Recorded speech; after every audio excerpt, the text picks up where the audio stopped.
everyone, welcome or welcome back to my YouTube channel. I'm full time house wife and part time banking aspirant और आपको सावन के पहले सोमवार की बहुत सारी शुभकामनाएं। आशा करती हूँ आपकी पढ़ाई अच्छी चल रही होगी।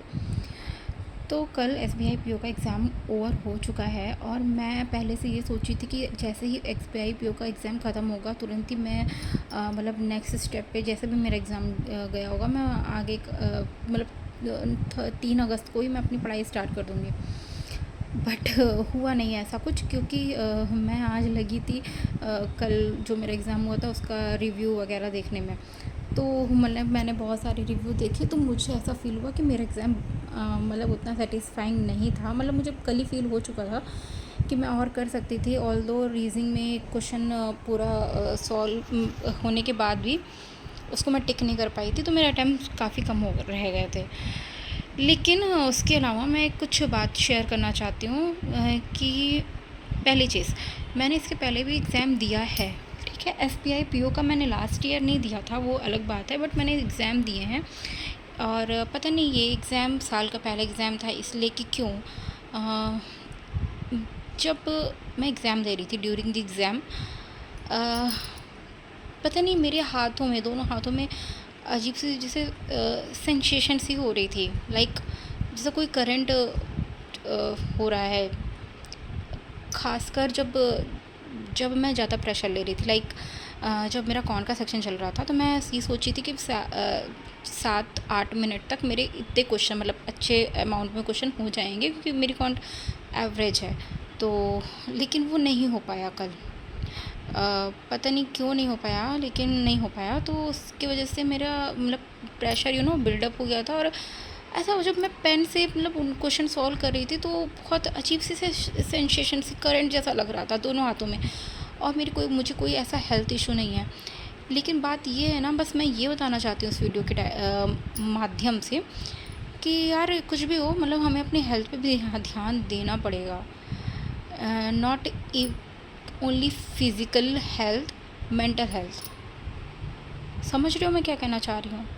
कि कितना मतलब मैं खाती पीती हूँ, देखो मैं कितनी मतलब मोटी तगड़ी अच्छे खासे खाते पीते परिवार से हूँ, लेकिन ये मेरे साथ हो गया।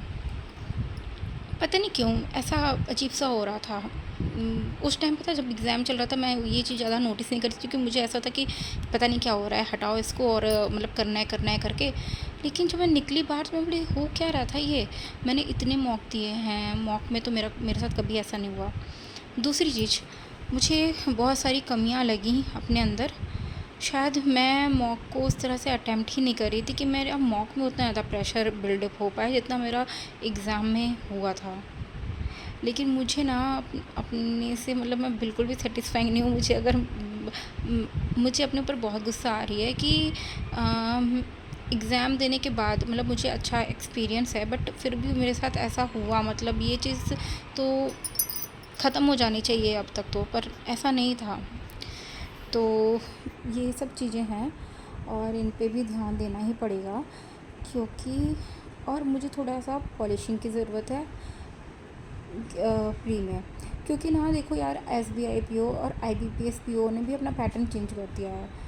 इंग्लिश मतलब 40 क्वेश्चंस आ रहे हैं। 40 क्वेश्चंस में अगर मेरे जैसे लोग अगर 18-20 करके 12-13 सही हो रहे हैं तो फिर हम कहाँ कहीं पे भी तो नहीं रहते, कहीं भी हम स्टैंड ही नहीं करेंगे।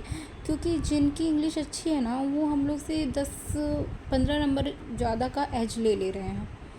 तो बात यहाँ पे कोई भी मतलब हिंदी मीडियम इंग्लिश मीडियम की नहीं है। बात यहाँ पे है कि अब ये एग्ज़ाम डिमांड क्या कर रहा है उसके हिसाब से पढ़ने की। मुझे ऐसा था कि मतलब ठीक है, मेरा इंग्लिश में अगर मतलब ये 10-15 नंबर मेरे आ जाते हैं, बाकी मैं नंबर वो दोनों से उठा लूँगी। लेकिन ये पॉसिबल ही कहाँ हो पाएगा। कभी कुछ मतलब एग्ज़ाम में आपका किस सेक्शन में मतलब ऐसा दिमाग हैंग हो जाता है, किस में आप ज़्यादा प्रोडक्टिविटी के साथ में अटेम्प्ट कर पाते हो, किस में नहीं कर पाते हो, वो तो बात ही बात होती है, वो तो उस समय डिपेंड करता है।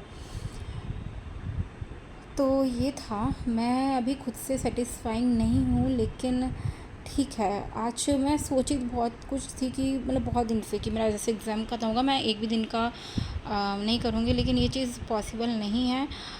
और नहीं हुई मेरे साथ पॉसिबल। तो ठीक है, दैट्स इट फॉर टुडे इस video and tata, take care, bye.